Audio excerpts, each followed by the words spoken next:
Hello guys, आप सभी का स्वागत है आपके अपने चैनल ग्लोबल टीचिंग में। देखिए, ये बुक चल रही है चाइल्डहुड एंड ग्रोइंग अप। तो इसके 4 लेक्चर पहले ही हो चुके हैं, ये 5th लेक्चर है। तो आप जाके चैनल की प्लेलिस्ट में देख लें पहले सभी चैप्टर। जो भी आए हुए क्वेश्चन हैं पिछले 3-4 सालों के, उनके ऊपर वीडियो बनाई जा रही है और वैसे टॉपिक वाइज ही चल रहा है सब कुछ। तो आप चैनल को सब्सक्राइब कर लीजिए और वीडियो को लाइक कर दीजिए। देखिए, पहले लेक्चर में हम डिस्कस कर चुके थे कि जो बाल विकास की अवस्थाएं हैं वो कौन कौन सी हैं, डेवलपमेंट ऑफ चाइल्डहुड कौन कौन सी हैं। तो हम उसमें डिस्कस कर चुके थे जो शैशवावस्था है वो भी, और जो चाइल्डहुड है वह भी। तो अब हमारी बची थी किशोरावस्था। तो पहले हम किशोरावस्था के बारे में बात कर लेते हैं कि किशोर अवस्था जो होती है तो वो कहाँ से कहाँ तक होती है। देखिए,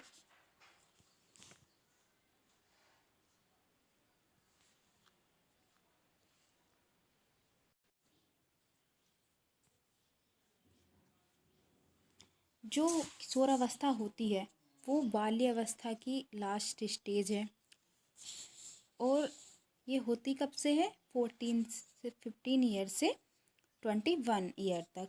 जो और मनोवैज्ञानिक हुए हैं कुछ के अनुसार ये 19 ईयर्स में समाप्त हो जाती है। मतलब 13-14 से स्टार्ट होके 14-15 से स्टार्ट होके 19 तक माना जाता है कुछ वैज्ञानिकों के अनुसार।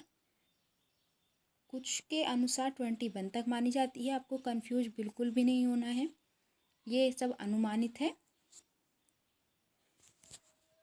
जैसे जैसे जिसने एक्सपेरिमेंट किए हैं उसी हिसाब से उन मनोवैज्ञानिकों ने एज बताई है। तो लोग इसे टीनेज भी कहते हैं, गोल्डन एज भी कहते हैं, ये भी आपको पता होना चाहिए। उसके अनुसार आप देखिए इस अवस्था में क्या क्या होता है। इस अवस्था में बाल जीवन समाप्त हो जाता है और दूसरों के प्रति अट्रैक्शन बढ़ जाता है। इस अवस्था में जो किशोर किशोरियाँ होते हैं वो अपने भविष्य को लेकर दिवस स्वप्न के शिकार होने लगते हैं। संसार की प्रत्येक वस्तु में उन्हें नया अर्थ दिखाई देता है, नया मीनिंग दिखाई देने लगता है। तो ये तो बात हो गई किशोरावस्था की। तो हमारे अब तीनों कंप्लीट हो चुके हैं।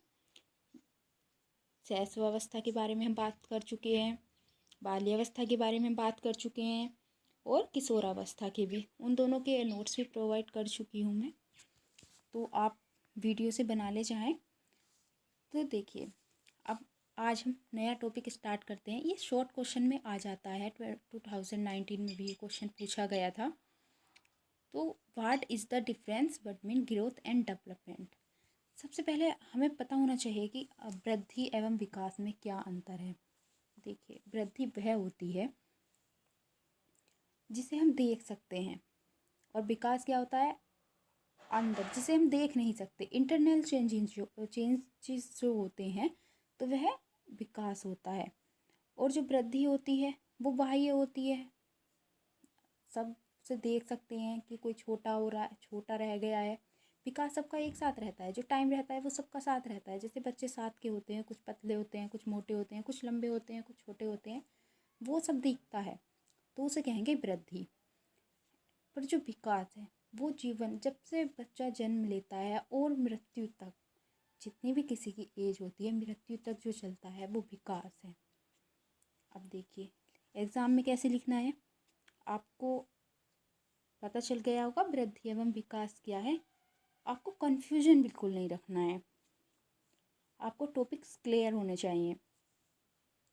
देखिए, जो ग्रोथ है तो वह एक नैरो टर्म है जो शरीर के आकार तथा बाहर की बढ़ोतरी का घोतक है, अर्थात यह विकास का एक पार्ट है। देखिए, मैं बुक यूज कर लेती हूँ, मॉडल से पढ़ा लेती हूँ और जो मेरे नोट्स हैं उनका भी यूज़ कर लेती हूँ। जहाँ पे अच्छा लिखा हुआ है, जहाँ पे हल्का है, वहाँ जो आपको लिखने में आसानी हो, तो वो चीज़ मैं यूज कर लेती हूँ। तो कोई से भी टॉपिक को पढ़ाने में जहाँ पर अच्छा होता है। तो ये देखिए, चीज़ें समझ आनी चाहिए, क्लियर होना चाहिए सब कुछ, तभी आप अच्छे से लिख पाएंगे। देखिए, अभिवृद्धि एक संगठनात्मक की प्रक्रिया नहीं है, ये केवल शारीरिक संरचना तथा शारीरिक गठन में होने वाले परिवर्तनों के बारे में ही विवरण प्रस्तुत करती है। मतलब कि शरीर की वृद्धि होना, सब यही है। कोई पतला हो जाता है, कोई मोटा हो जाता है, बस यही है। लंबाई चौड़ाई में का मतलब वृद्धि से है। ये देख लीजिए आप, मानव अब वृद्धि की जो है वो एक सीमा होती है, जिसे परिपक्वता कहते हैं। और इसका मापन, इसे मापा जा सकता है। अगर किसी की हाइट है तो उसे माप सकते हैं, और अगर किसी मतलब किसी के अंदर ज़्यादा टैलेंट है, उसे नहीं माप सकते, उसके लिए कोई यंत्र नहीं बना है। तो ये तो हो गई ग्रोथ की बात। अब करते हैं डेवलपमेंट। विकास एक व्यापक तथा विस्तृत शब्द है, वाइडर टर्म है, जिसके अन्य पहलुओं के साथ साथ वृद्धि भी सम्मिलित है। इसमें वृद्धि वृद्धि इसका एक बहुत ही छोटा सा पार्ट है। जो विकास है वो चलता ही रहता है, वृद्धि इसका छोटा सा पार्ट है। विकास एक संगठनात्मक प्रक्रिया है। इसमें आकार और अनुपात में होने वाले परिवर्तन, पूर्व विशेषताओं फीचर्स के विलुप्त होने, नई विशेषताओं को ग्रहण करने, परिपक्वता अनुभव तथा दूसरी क्षमताओं का समन्वय निहित रहता है। मानव विकास से तात्पर्य मनुष्य के आकार एवं वृद्धि के साथ साथ उसके ज्ञान, उसमें ज्ञान कितना आ गया। जैसे जैसे बच्चा बड़ा होता रहता है, उसकी जो नॉलेज है वो बढ़ती रहती है। उसमें कला कौशल, मतलब कुछ सीखने की जो प्रवृत्ति, स्किल्स जो होते हैं वो बढ़ते रहते हैं। उसके व्यवहार अच्छा होता रहता है, अच्छे से बात, जितना बड़ा होता है उतने अच्छे से बात करने लगता है। स्कूल जाता है, काफ़ी अच्छे से बात करने लगता है। जो मतलब जो जितना सीखता रहता है उसमें स्किल्स बढ़ते रहते हैं उसके। मानव विकास का क्षेत्र अति व्यापक होता है। उसमें शारीरिक वृद्धि के साथ शारीरिक एवं मानसिक क्रियाओं में परिवर्तन, भाषा ज्ञान में वृद्धि, सब वही चीज़ें हैं जो हम डिस्कस कर चुके हैं। मानव विकास की कोई सीमा नहीं होती है, जीवन पर्यंत चलता ही रहता है। ये भी सब वही है कि इसे मात्रक यंत्रों से किया जा सकता है, परंतु उसके गुणात्मक पक्ष का मापन करने के लिए कोई विधि नहीं है। मतलब कि अगर किसी का हमें जानना है ज्ञान कितना है इसके अंदर, तो हमें उसका टेस्ट लेना होगा। तो अब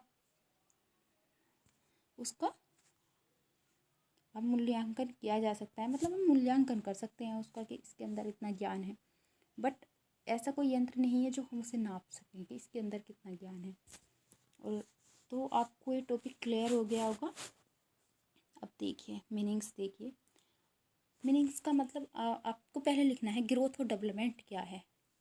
ग्रोथ, आप जो आपको समझ आया है, जो इस टाइम पे आपको समझ आया है, वो आप अपने शब्दों में लिखिए। देखिए आप बीएड कर रहे हैं तो आप अपने शब्दों में लिखिए। सबसे पहले जो आपको समझ में आता है, विकास क्या है, वृद्धि क्या है, वो सब आप लिखिए।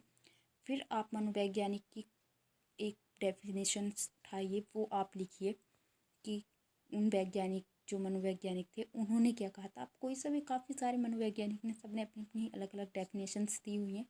आप कोई भी एक दो याद कर लीजिए और उसको लिखिए। इससे काफ़ी अच्छा एक्सप्रेशन पड़ता है। और अपना ज़रूर लिखें, अपना व्यू ज़रूर दें। देखिए सोरनसन के में विचार में अभिवृद्धि शब्द का प्रयोग सामान्य शरीर और उसके अंगों के तथा आकार में वृद्धि के लिए किया जाता है। अभिवृद्धि और वृद्धि में कन्फ्यूज नहीं होना है, एक ही वर्ड है। इस वृद्धि को नापा तोला जा सकता है, सेम वही बात है। ठीक है, तो सब चीज़ें वही हैं जो हम पहले डिस्कस कर चुके हैं।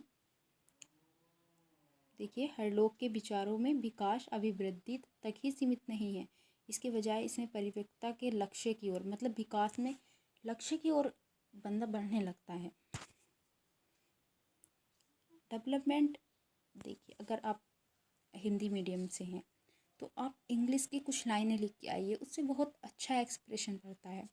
तो आप ज़रूर याद करें इसे। Development is not limited to growing larger, मतलब डेवलपमेंट जो विकास है उसकी कोई भी लिमिट नहीं है, ये बढ़ता ही रहता है। बड़ा, जितने हम बड़े होते हैं ये भी बढ़ता रहता है, तो लार्जर होता रहता है। Instead it consist of a progressive series of change towards the goal and maturity, ये अपने गोल मतलब लक्ष्य की ओर विकास बढ़ता रहता है। जैसे बच्चा है उसे लगेगा कि हाँ हमें ये काम करना है, हमें ये बनना है, तो वो धीरे धीरे अपने लक्ष्य की ओर बढ़ता रहेगा। Development result is new characteristic and new abilities of the part of the individual. देखिए, विकास की क्रिया बालक की गर्भावस्था से लेकर जीवन पर्यंत एक क्रम से चलती रहती है तथा प्रत्येक अवस्था का दूसरी पर प्रभाव पड़ता है। अब ये देख लेते हैं अभी जो वृद्धि का स्वरूप है, तो सब हम डिस्कस कर चुके हैं, वही सब कुछ है। लिखने के अकॉर्डिंग ये देख लीजिए आप एग्ज़ाम में आपको कैसे डिफरेंस लिख के आने हैं। आप एरो लगा के चीज़ों को डिस्कस कीजिए एक्सप्रेशन बनाने के लिए अच्छे। तो देख लीजिए, अलग अलग वैज्ञानिकों का लेना है आपको इस तरह से। जैसे गैसेल के अनुसार विकास प्रत्यय से अधिक है, इसे देखा जांचा और किसी भी सीमा तक 3 प्रमुख दिशाओं शरीर, अंक, विश्लेषण, शरीर ज्ञान, व्यवहारात्मक में न मापा जा सकता है। इस सब में व्यवहारिक संकेत की सबसे अधिक विकासात्मक स्तर और विकासात्मक शक्तियों को व्यक्त करने का माध्यम है। जब आप याद करें, देखिए जो वृद्धि होती है उसका स्वरूप क्या होता है, बाह्य होता है, मतलब बाह्य वातावरण में होता है, ठीक है। उसे सब देख सकते हैं। जो बाहर से अगर मतलब आप लंबे हो रहे हैं तो कोई भी आपको देख लेगा कि ये लंबा हो रहा है, मोटे हो रहे हैं तो कहेंगे मोटा हो रहा है। पर विकास किसी को नहीं पता चलता है कि आंतरिक होता रहता है, इंटरनल चेंजेस। और वृद्धि क्या होती है, एक्सटर्नल चेंजेस होना।